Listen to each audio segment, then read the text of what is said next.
témoigner avec nous de l'ampleur du phénomène dont nous parlons très souvent à l'occasion de nos conférences, de nos différentes rencontres. Mais il était en effet bon que nous ayons un cas pratique de situation qui corrobore tout ce que nous disons. Nous avons, à l'occasion de ces conférences, l'habitude de dire que ce sont des sommes très importantes qui sont en jeu lorsqu'on parle de certains trafics, et notamment le trafic de la drogue. Cette prise de 3 tonnes de résine de cannabis à laquelle nous venons de procéder peut s'évaluer à 3 milliards de francs CFA, 4 750 euros à peu près, 4 750 000 euros. Les informations que nous avons, sur la base desquelles nous avons pu, dans le cadre du travail de l'Office central de répression des trafics illicites de stupéfiants, les informations donc, que nous avons et qui nous ont permis de mettre la main sur cette drogue semblent dire que cette quantité fait partie d'une cargaison bien plus grande, de peut-être 10 tonnes. Ce sont 7 tonnes qui ont pu sortir et qui sont peut-être encore sur le territoire national ou ont passé nos frontières. Je voudrais à cette occasion, après que j'ai remercié mesdames et messieurs les ambassadeurs, vous remercier vous, journalistes, dont le travail va être particulièrement utile aujourd'hui, et remercier et féliciter surtout la Direction générale de la police nationale, l'Office central de répression des trafics illicites de stupéfiants et sa commission aéroportière anti-drogue. C'était au mois d'avril que nous avons eu des renseignements que la police a recoupés et elle a été, à partir de ces renseignements, en mesure d'identifier les acteurs et elle avait pu arrêter 4 trafiquants de calibre moyen à supérieur et l'arrestation de ces personnes a permis, quelques jours plus tard, d'en arrêter d'autres.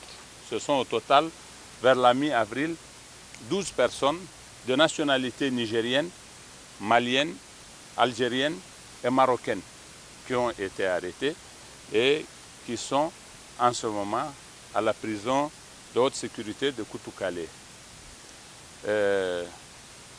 Comme ce garage ou cet atelier, dois-je dire, a été découvert, une surveillance a été mise en place qui a permis de procéder à l'arrestation d'autres personnes et c'est à force d'être dans ce lieu où personne n'aurait imaginé que ces casiers la contiennent, ce que nous venons de voir, que la police s'est rendue compte que ces casiers n'étaient pas des casiers sans valeur, des casiers vides, jetés comme on en aurait l'impression à les voir à première vue, mais plutôt des casiers qui contiennent cette drogue à propos de laquelle justement l'information avait été reçue et qui avait permis l'arrestation des personnes dont je vous ai parlé tout à l'heure. Et depuis lors, vous avez vu, c'est quelques jours de travail qui a permis d'extraire la résine de cannabis qui était contenue dans des palettes qui servaient de support à des casiers qui contiennent des fruits et des légumes qui viennent de l'extérieur. En vérité, le commerce des fruits et des légumes est une couverture pour un commerce autrement plus rentable, autrement plus fructueux. C'est ça qui a mis désormais en évidence. Et quand nous parlons du trafic de drogue, nous avons l'habitude de parler de réseaux. Et nous venons de nous en rendre compte. En effet, il ne s'agit pas que des Nigériens qui font ce travail. Ils sont connectés entre eux, des Algériens, des Maliens et des Marocains. Ça, c'est une filière. Et certainement qu'il y en a beaucoup d'autres qui mettent ensemble des personnes de nationalités plurielles, également de nationalités multiples.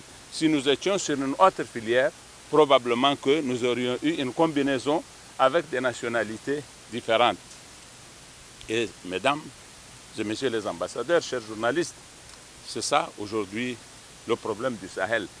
Si nous avons tant de problèmes de sécurité, si les armes circulent si facilement, si tout le monde est armé, et si vous avez tant de personnes qui ont des capacités militaires qui égalent celles des États, c'est parce que précisément, lorsque vous avez une telle quantité, vous avez 3 milliards de francs CFA. Or, je vous ai dit que tout à l'heure, nous avions au départ probablement 10 tonnes plutôt que 7. Ça, c'est dans un seul cas et dans un seul réseau. Et je vous ai dit qu'il y en a plusieurs sur le Sahel. On ne peut pas lutter efficacement contre le terrorisme sans lutter contre le trafic de drogue. C'est le trafic de la drogue qui alimente financièrement le terrorisme. Toutes les organisations armées qui existent dans cette région du Sahel, qui entretiennent des armées importantes avec des véhicules, du carburant, de l'alimentation pour les hommes, de l'armement surtout, et qui maintiennent de si grandes capacités, ce n'est possible précisément que parce qu'il y a cet argent du trafic de la drogue. Et le Niger a l'habitude, en effet, d'insister sur la corrélation qu'il y a entre la récurrence et même la permanence de l'insécurité du fait des organisations terroristes et le trafic de drogue. Lorsque vous voulez vous attaquer au terrorisme sans vous attaquer à ce qui en est l'infrastructure et qui l'alimente financièrement, vous faites un travail superficiel. Le travail de fond, c'est de s'attaquer au réseau de trafic de drogue. Lorsque vous parvenez à faire en sorte que ces réseaux soient contrariés et qu'ils ne prospèrent pas comme c'est le cas aujourd'hui, vous faites en sorte en effet de les priver de leurs ressources financières et pour le coup, vous êtes en état de mettre fin à leurs capacités militaires.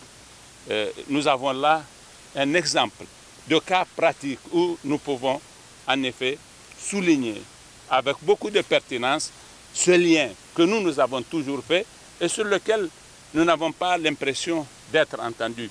Il y a beaucoup de réunions qui se font au plus haut niveau, au Conseil de sécurité de l'ONU tout simplement, aux différents sommets des chefs d'État parmi les plus grands des États justement du monde, où on parle du terrorisme tout en occultant, peut-être le terme n'est pas très heureux, tout en ne prêtant pas l'attention qu'il faut au trafic de drogue.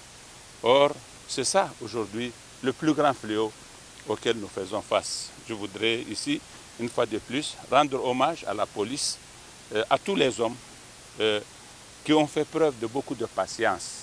Je me rends compte que le travail de la police, c'est un travail qui requiert beaucoup de patience. Et la première des vertus de la police, c'est de pouvoir être patiente, d'avoir une suite dans les idées et de maintenir un cap lorsqu'il a été identifié. C'est ce qu'a fait l'Octris et je voudrais une fois de plus